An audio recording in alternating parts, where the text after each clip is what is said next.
रूढी आणि परंपरा ह्या वृद्धिंगत झाल्या पाहिजे।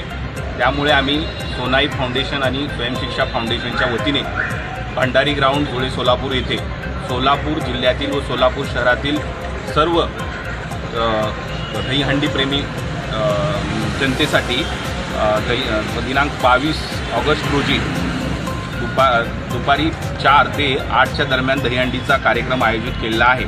सदरील दहीहंडी कार्यक्रमास सोलापूर जिल्ह्यातील बहुतेक सर्व लोकप्रतिनिधी येणार आहेत, तसेच स्थानिक आमदार व शहरातील आमदारही हजेरी लावणार आहेत। या कार्यक्रमात साधारणपणे 10 ते 15,000 लोकांची उपस्थिती राहणार आहे।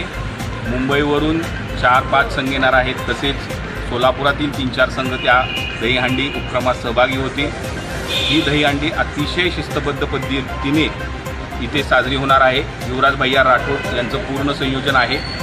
तरी या निमित्तानं मी शहरातील व जिल्ह्यातील जनतेला तसेच दक्षिणमधील विशेष करून ग्रामीण जनतेला आव्हान करतो की आपण कृपया या दहीहंडी उत्सवास उपस्थिती लावून उपकृत करावे व हिंदू रूढी व परंपरा वृद्धिंगत कराव्या हीच मी प्रार्थना करतो। धन्यवाद। पथकांचं आणि क्राऊडचं जनतेचा विमा उतरवलेला आहे आणि प्रत्येक यांना संरक्षण मिळेल असंच